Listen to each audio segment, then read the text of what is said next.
ഇന്നൊരു ഇൻ്റർവ്യൂ ഉണ്ടായിരുന്നു കേട്ടോ. അതിന് പോയി വന്നു കഴിഞ്ഞപ്പോഴത്തെ വിചാരിച്ചു ഓച്ചറ അമ്പലത്തിൽ പോയാലോ. അങ്ങനെ കുളിച്ച് റെഡിയായി. നമ്മൾ മീഷോയിൽ നിന്ന് എടുത്തൊരു പാൻറ് ഉടുപ്പ്. ഇതിൻ്റെ റിവ്യൂ ഞാൻ നേരത്തെ ഇട്ടിട്ടുണ്ട് യൂട്യൂബിൽ. അങ്ങനെ അതൊക്കെ ഇട്ട് റെഡിയായി നമ്മൾ പുതിയ ബസ് സ്റ്റാൻഡിലോട്ട് പോവാണ് കേട്ടോ. അനിയത്തിയും ഞാനും ഏട്ടനും കൂടി ഉണ്ട് കേട്ടോ. എനിക്ക് എന്താണെന്നറിയത്തില്ല, എല്ലാവരും ഒരു കാപ്പിപ്പൊടി മയവും ഉണ്ട് കേട്ടോ. അങ്ങനെ നേരെ നമ്മൾ ഓച്ചറ അമ്പലത്തിൽ വന്നിട്ടാ. നമ്മൾ വൃശ്ചികം 9ാമത്തെ ദിവസത്തെ വീഡിയോ ആണ് ഞാൻ ഇട്ടത് കേട്ടോ. അങ്ങനെ 9ാമത്തെ ദിവസമായിട്ട് പോലും നല്ല തിരക്കുണ്ടായിരുന്നു കേട്ടോ. ഞങ്ങൾ ചെന്ന സമയത്ത് നല്ല ആൾ തിരക്കുണ്ടായിരുന്നു. ഫസ്റ്റ് ദിവസമൊന്നും ഇത്ര ആളില്ലായിരുന്നു കേട്ടോ. എനിക്ക് 9ാമത്തെ ദിവസമൊക്കെ ആയപ്പോൾ നല്ല തിരക്കുണ്ട്. കച്ചവടക്കാരും കൂടിയിട്ടുണ്ട് കേട്ടോ. അങ്ങനെ കുറേ മേളയൊക്കെ ഉണ്ടായിരുന്നു. അതൊക്കെ കയറി കണ്ട്. പിന്നെ നമ്മളെ മെയിൻ കാര്യം എന്ന് പറഞ്ഞാൽ ഫുഡ് അടിയാണല്ലോ. തൊഴുത് കഴിഞ്ഞാൽ നേരെ വന്നു കഴിഞ്ഞാൽ ഫുഡ് അടിക്കലായിരിക്കും. അങ്ങനെ ഫുഡൊക്കെ മേടിച്ച് കഴിച്ചിട്ട് നേരെ നമ്മളെല്ലാം ഒന്ന് പോയി കാണുവാണ് കേട്ടോ. എനിക്കൊന്നും ഒരു 3 മണിയൊക്കെ ആയപ്പോൾ ഇറങ്ങിയത് കേട്ടോ. ആ സമയത്ത് നല്ല തിരക്കുണ്ടായിരുന്നു അമ്പലത്തിൽ കേട്ടോ. കാണാൻ പറ്റിയില്ല കേട്ടോ.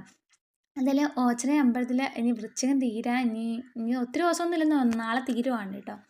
അപ്പം ഞാൻ കുറച്ച് ദിവസത്തിന് മുമ്പേ എടുത്ത വീഡിയോ ആണ് ഇത് കേട്ടോ. അതുകൊണ്ടാണ് ഇത്. ഇപ്പം നാളെ വൃശ്ചികം തീരുവാണ്.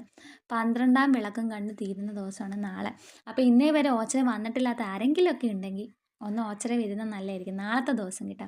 നാളെ ഫുള്ളും വിളക്കൊക്കെ കത്തിച്ച് നല്ല ഭംഗിയാണ് അമ്പലം കാണാൻ തന്നെ. വൃശ്ചികം തീരുന്നതെന്ന് പറയുമ്പോൾ നല്ല വിഷമമുണ്ട് കേട്ടോ. ഇനി അടുത്തൊരു വർഷത്തെ വൃശ്ചികം നോക്കി ഇങ്ങനെ വെയിറ്റ് ചെയ്തിരിക്കണം എല്ലാവരും. അപ്പം ഞങ്ങൾ ഓണാട്ടുകരക്കാരും അതുപോലെ എൻ്റെ സ്ഥലം പുതിയകാവാണ് കേട്ടോ. ഞങ്ങളൊക്കെ ഓച്ചറ ഉത്സവം തീർന്ന് നമുക്കൊരു വിഷമമാണ്. ഇനി അടുത്തൊരു കൊല്ലത്തേക്കുള്ള കാത്തിരിപ്പായിരിക്കും എല്ലാവർക്കും. അപ്പം നമ്മളെല്ലാം കണ്ട് റൈഡിന് കയറണമെന്നുണ്ട്. അപ്പം 2 ദിവസം നാളെ ഒന്ന് വരാമെന്ന് വിചാരിച്ച റൈഡിനൊക്കെ കയറണമെന്ന് വലിയ ആഗ്രഹമാണ് കേട്ടോ. അപ്പം അത് റൈഡ് കണ്ടപ്പോഴത്തേക്ക് തല കറങ്ങിയെന്ന് പറയാം. അതിൻ്റെ ഒരു കറക്കമൊക്കെ കണ്ടു കഴിഞ്ഞാൽ നമ്മളവിടെ നിൽക്കുന്നവർ എന്നെ പേടിച്ചു കേട്ടോ. ആ ഒരു അവസ്ഥയാണ് കേട്ടോ.